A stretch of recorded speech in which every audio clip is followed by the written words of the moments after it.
Hello everyone दोस्तों, मंगलवार व्रत की बहुत बहुत शुभकामनाएं। दोस्तों, मंगलवार का किस तरह से हनुमान जी का व्रत रखना है, कब रखना है, कितनी संख्या में रखना है, क्या नियम होते हैं, क्या हनुमान जी की पूजा में चढ़ाना चाहिए और किस तरह से उद्यापन करना है, सभी चीज़ें ऑलमोस्ट सभी चीज़ें इस वीडियो में बताऊंगी। और क्या खाना है आपको हनुमान जी के इस व्रत में, और क्या है जो आपको पूरा फल मिलेगा इस व्रत का, सभी चीज़ें इस वीडियो में जानेंगे। सब्सक्राइब जरूर कर लीजिएगा, चैनल पे सारी वीडियो आती रहेंगी।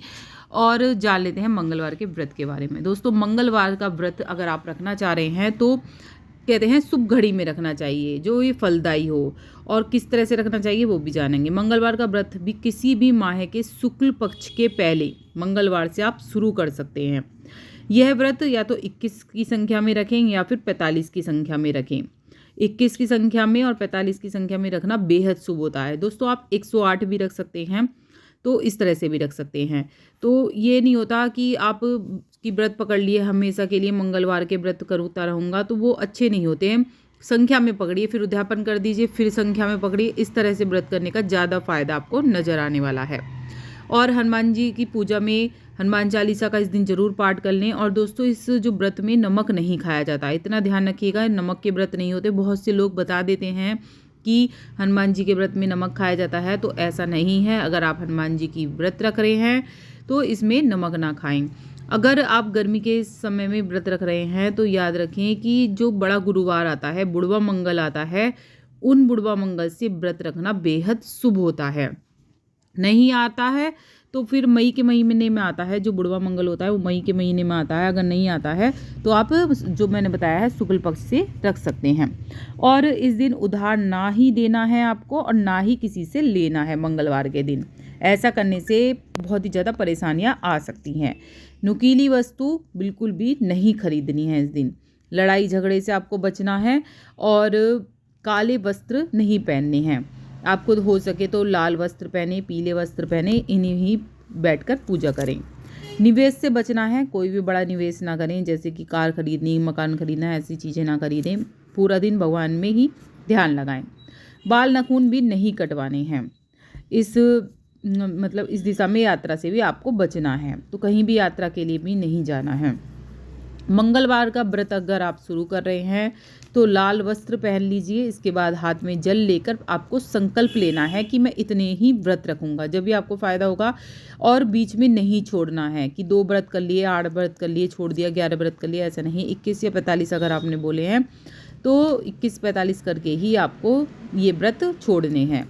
संकल्प लेना है बाकायदा हाथ में। और उसके बाद अगर कोई प्रॉब्लम आ जाती है तो आप छोड़ सकते हैं, फिर अगला व्रत कर सकते हैं। जैसे मान लीजिए कोई परेशानी आ गई, कहीं जाना है बाहर, हम नहीं रख सकते, तो आज का व्रत छोड़ दीजिए, अगली बार का रख लीजिए। लेकिन गिनना आपको वही है जो आप व्रत रखेंगे। इसके बाद पूजा के दौरान हनुमान जी को सिंदूर जरूर चढ़ाएं। चमेली का तेल चढ़ता है, लाल फूल चढ़ते हैं और प्रसाद चढ़ाया जाता है। फिर हनुमान चालीसा का पाठ कर लें। शाम को व्रत के समय आपको सात्विक भोजन करना है। सात्विक भोजन में आप जैसे मैंने बताया बिना नमक का खाना है। चाहे आप वैसा खा लें, मतलब पराठे खा लें या कुछ भी खा लें। चूरमा बहुत अच्छा माना जाता है, चूरमे का भोग, चूरमा भी आप खा सकते हैं, दही चूरमा खा सकते हैं। तो आपकी मर्जी है जैसा भी आप खाना चाहें।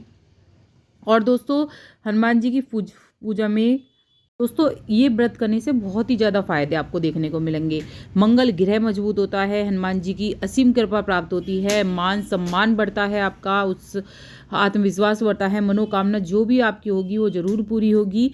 और भूत जो प्रेत पिशाच होते हैं, काली शक्ति होती हैं, वो सभी उसके प्रभाव से ख़त्म हो जाती हैं। कर्ज से छुटकारा मिलता है, नौकरी में आ रही परेशानी का जो है दूर हो जाती हैं। बहुत ज़्यादा फ़ायदे हैं, आपकी जो भी मनोकामना पूरी होगी वो ज़रूर पूरी हो जाएगी इस व्रत को करने से। लेकिन नियम से करना है ये व्रत, और जैसे मैंने बताया संकल्प लेकर ही आपको ये व्रत करने हैं। बहुत ही ज़्यादा लाभ देखने को मिले हैं, इसलिए मैं आपको ये बता रही हूँ व्रत। तो इसी तरीके से आपको करना है, नमक का सेवन नहीं करना है। और दोस्तों, उद्यापन कैसे करना है अब ये जान लेते हैं। जब आपके 21 या 45 अगर हो जाएंगे, तो 21वां हो जाएगा तो 22 को उद्यापन करें, 45 कर रहे हैं तो 46वें दिन आपको उद्यापन करना है। तो हनुमान जी के उद्यापन में हनुमान जी के लिए आप चोला ले आइए। चोला मिलता है बाज़ार में, उसे लाकर हनुमान जी को अर्पित करें। नारियल चढ़ाएं, पान का पीड़ा चढ़ाएं, बहुत अच्छा माना गया है। ऐसा करने से घर में सुख समृद्धि आती है और हनुमान जी बहुत ही जल्दी खुश होते हैं। तुलसी की माला आप पहना सकते हैं, तुलसी के पत्र की माला पहना सकते हैं आप। एक चौकी लगा के अपने घर में भी पूजा कर सकते हैं, नहीं तो आप जाकर सिर्फ मंदिर में ही कर सकते हैं पूजा। इससे कुंडली के जो दोष होते हैं, शनि दोष, वो भी खत्म हो जाते हैं इस पूजा से। दोस्तों बहुत लाभ है। दोस्तों जैसे मैंने बताया, उद्यापन में आपको पूरा चोला ले लेना है, चोला चढ़ा देना है, चमेली का तेल, सभी चीज़ें उस चोले के अंदर आती हैं, सभी चीज़ें हनुमान जी को अर्पित कर देनी है। केले ले जाइएगा, 11 या 21 केले ले जाइएगा, वो आप वहाँ पर मंदिर में चढ़ा दीजिएगा। और लड्डू ले जाइएगा, एक डिब्बा लड्डू, आधी किलो का लड्डू का डिब्बा ले जाइएगा। इस तरह से उद्यापन कर सकते हैं, या फिर एक बड़ा उद्यापन करा जाता है। शॉर्ट में अगर उद्यापन करें तो इस तरह से कर सकते हैं। अगर आप बड़ा उद्यापन करना चाहते हैं, वैसे तो बड़ा उद्यापन इस तरह से ही होता है कि आप पंडित की मदद से हवन करा लें घर में, हनुमान जी के मंदिर चले जाएं या वहाँ हवन करा लें।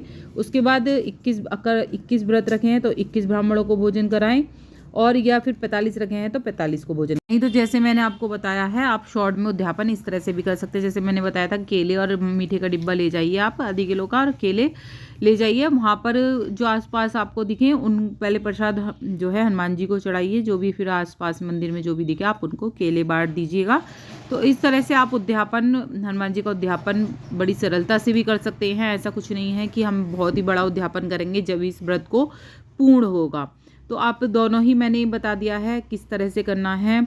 और बुढ़वा मंगल कब कब पड़ेंगे वो मैं बता दूंगी। जो सभी चोले के अंदर सभी सामान आ जाएगा, वो सभी आपको अर्पित करना है। और महिला ये चीज़ें ना देखें। महिलाओं को हनुमान जी को जो चोला चढ़ाते हुए नहीं देखना चाहिए। तो हम किस घर की महिला को ना ले जाएं, सिर्फ आदमी ही चोला चढ़ाएं। महिला सिर्फ पैर पर हनुमान जी के सिंदूर लगा सकती हैं, बाकी नहीं देखना है, ना ही लगाना है। और कुछ पूछना है तो कमेंट बॉक्स में जरूर पूछिएगा। राधे राधे।